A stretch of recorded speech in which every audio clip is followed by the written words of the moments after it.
Ready? Committee on Oversight and Government Reform will come to order, and without objection, the Chair is authorized to declare a recess at any time. It's a very important hearing that we're having, examining the preservation of State Department federal records. As we know now, Hillary Clinton, as Secretary of State for nearly 4 years, or roughly 4 years, helped create one of what is reported to be one of the biggest security breaches in the history of the State Department. It is an absolute mess.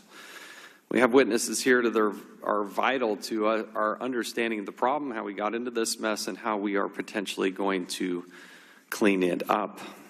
Joining us will be Mr. Justin Cooper, a former employee of President Bill Clinton and the Clinton Foundation. Mr. Cooper purchased the first server used by Secretary Clinton and had it installed in the basement of her private residence in Chappaqua, New York.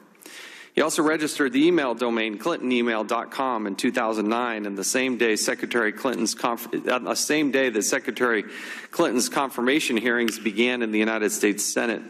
Mr. Cooper has described his role in managing Secretary Clinton's private server as the, quote, customer service face, end quote. He explained to the FBI he helped Secretary Clinton set up her mobile devices, and when she finished with them, he would break them in half or destroy them with a hammer. Interesting, Mr. Cooper was never employed by the State Department while he managed the server she used to conduct the business of the government. When Mr. Cooper needed upgrading to the server for better service, he turned to Mr. Brian Pagliano. Mr. Pagliano had worked for Secretary Clinton's 2008 presidential campaign and was in the process of closing out the campaign's IT assets when Mr. Cooper called to discuss a new server for the Secretary. To put that new server together, Mr. Pagliano used one from her campaign. Anything else he needed was evidently bought off the shelf. And then in March of 2009, Mr. Pagliano and Mr. Cooper met in the Clintons' home in Chappaqua, New York, and installed the new server reportedly in the basement. Unlike Mr. Cooper, Mr. Pagliano then went on to become a State Department employee. Just a few months after installing the server, Mr. Pagliano was hired at the State Department as a GS-15 Schedule C. Public reports suggest Mr. Pagliano received a State Department check and he was paid by the Clintons, none of which he reported on his public disclosure forms as required. A recent Office of Inspector General report, Mr. Pagliano's supervisors at the State Department, quote, questioned whether he could support a private client during work hours given his capacity as a full-time government employee, end quote. Mr. Pagliano left the State Department in February of 2013, just as Secretary Clinton left.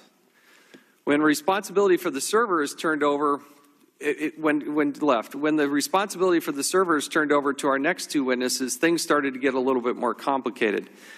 Mr. Bill Thornton and Mr. Paul Combetta both worked for Platte River Networks.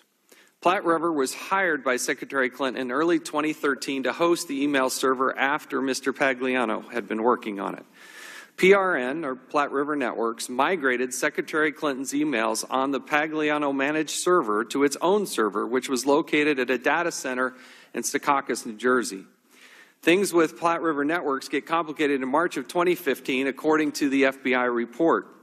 In early March 2015, the New York Times reveals Secretary Clinton used a private email account while at the State Department. The House Select Committee on Benghazi sends both a preservation request and a subpoena following the news. According to the FBI report, that preservation request is forwarded to PRN, or Platte River Networks, by Cheryl Mills, the former Secretary Clinton Chief of Staff and current attorney. In his first interview with the FBI, evidently, Mr. Combetta had no memory of that request. In a subsequent interview, he not only remembered the request, but stated he understood it meant not to delete any of Secretary Clinton's emails.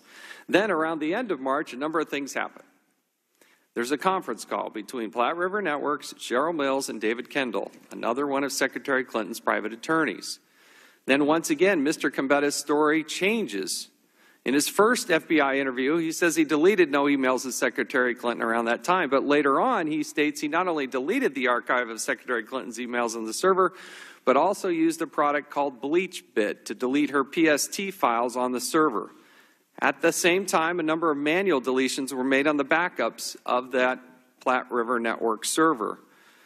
We appreciate the witnesses that are here today. We hope they can illuminate the situation and allow us to better understand it, because as I said before, this is one of the biggest breaches of security in the history of the State Department. We have a duty and an obligation to investigate it. Now recognize the ranking member, Mr. Cummings, for his opening statement.